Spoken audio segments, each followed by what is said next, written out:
नमस्कार, मैं सपना कुमारी। तो चलिए जानते हैं एक आर्टिकल के बारे में। हाल ही में ईरान ने घोषणा करी है कि अगर किसी भी तरीके से उनके किसी भी पावर प्लांट पर यूएस ने अटैक किया तो वो पूरी तरीके से बाब अल मंदेब को चौक कर देंगे।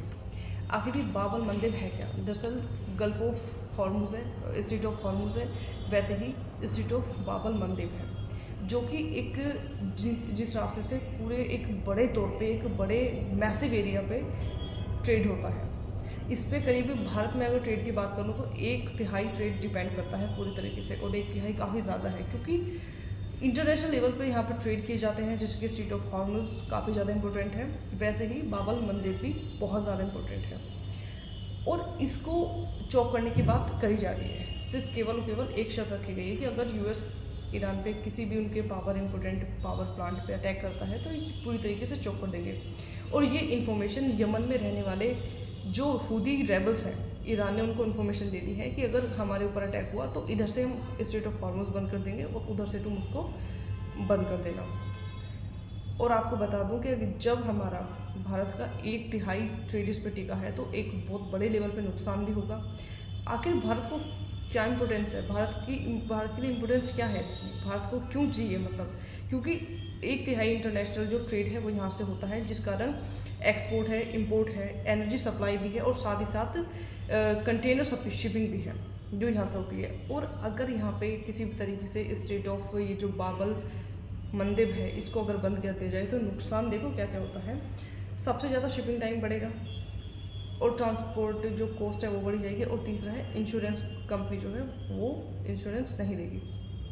सपोज़ करो कि कोई वेसल्स जा रहा है और अटैक के कारण वो डूब गया है, उसके अंदर जो सारा सामान था वो भी ख़त्म हो गया है, तो एक कंपनी कहाँ तक उसका भरपाई कर सकती है, उसको कहाँ तक इतना भर देगी कि एक वेसल्स में जो भी सामान होता है या जो भी चीज़ें जा रही हैं वो पूरी तरीके से कंपनी इंश्योरेंस कैसे दे सकती है? तो ये एक बहुत बड़ी बात है कि इसको अगर बंद कर दिया जाए तो कितना बड़ा नुकसान हो सकता है।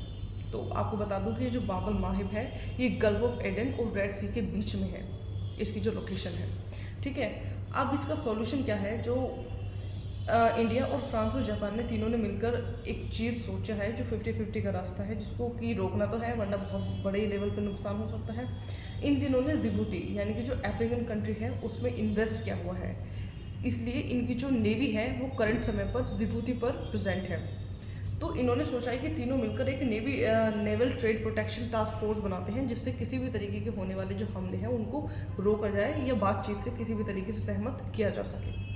क्योंकि कितने बड़े लेवल पे नुकसान होगा वो तो आप लोगों को पता चल ही गया है। सिर्फ 2 रास्ते थे जिस तरीके से जिससे बहुत ज़्यादा ट्रेड होता है, जैसे कि strait of Hormuz, strait of मंदेब।